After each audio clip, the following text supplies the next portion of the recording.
This is Jeff Nicholson. It is. Yeah. Musician par excellence. It was you in the mirror this morning. That was. right? Thank you very much. Yes. That And was David me. Bruce. And today we're looking at this CD soundtrack from across the universe. Oh and boy, here we go. This is a movie that just came out where they used the music from the Beatles to tell a story. Yes. Yes. What did you think about the movie? What did you think about the track? Movie, the track. Yeah, everything. Well, my goodness, we get to experience the 60s once again. Once again, we get the 60s, but this time we get the Beatles. And boy, what a treat, what a joy to be able to hear those tunes and hear them through a little bit different of a context, you know, because we many years have passed, and the caliber of those tunes, which again just strikes you as phenomenal, now is even upgraded because they just put some little different tints on it. They put in a musical thing, so you get that musical sort of flavor to it. So you get to hear it a little different, but the songs have different meanings a little bit while retaining the same meaning. So it's fun. It's fun. It's great stuff. Yeah, and they're all on here. They got "Girl, Hold Me Tight," "All My Loving," "I Want to Hold Your Hand," "Let It Be," "Come Together." I mean, all that stuff. I mean, where can you go wrong? And then you hear those, you know, you hear that little different version. You know, is there anybody going to listen to my story? You get that musical, you know, it's like, oh, you get to just experience a little bit different thing.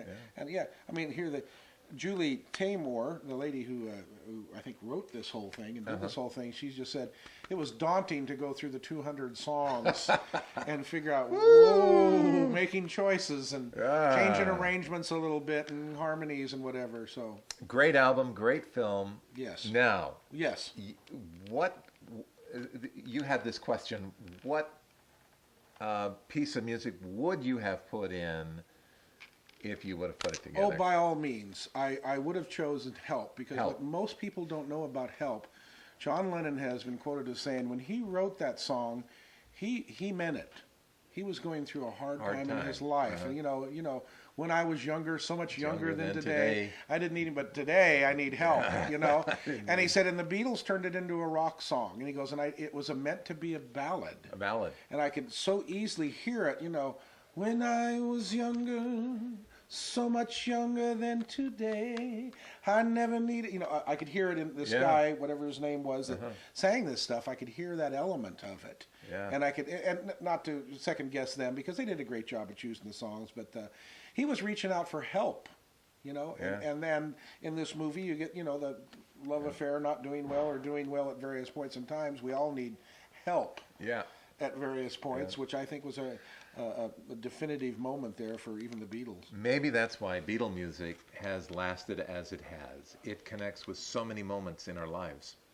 Well, and it's dangerous when you can connect moments in our lives with two really good songwriters, as with Simon and Garfunkel and so and so. And I mean, and then of course the whole pop industry gets in and just floods the market with songs.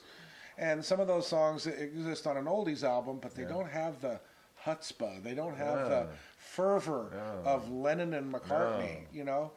And what we got to see the British invasion all over again, which, interestingly enough, the British invasion was the Brits spitting back out to the Americans what the Americans spitting back out Chuck Berry, Little Richard, you know, Motown scene, spitting back and taking American music and playing it a little, making haircuts a little different, playing a little bit more of a rock guitar, you know, quartets, which by that time America had. We get pop symphony versions. You got, you know, all these weird guys, weird Italian guys with small talents, you know, singing songs with big bands and whatever it is, and they had lost the flavor of rock and roll. So that's neat to be able to. And then again, just to hear the Beatles again, what a combination of all of that. So much history, in all that stuff. So it was just good to. I really enjoyed Across the Universe, and it was just good to see all that music back again in a new context, and I do like the CD. Yeah, there's some real gems there, and I mean, when you take on the Beatles, I mean, for some Beatle fanatics, that's like, you know, walking sacred ground. Yeah. Trying to reinterpret a Beatles tune. But they did, you know, Julie did a good job, and T-Bone Burnett and all the guys that produced all this stuff. He's done a lot of good stuff, He's T-Bone. done a lot of good stuff. You know? Brother, Where Art Thou? He did that whole soundtrack for that. He did, and surprised the world with it, too. He did. So, yeah, taking all that stuff and doing that and bringing it back in to have a whole different, new, good music lasts. Yes, you know what I mean? The good stuff lasts, and here's another proof of it. Yeah. You know. All right.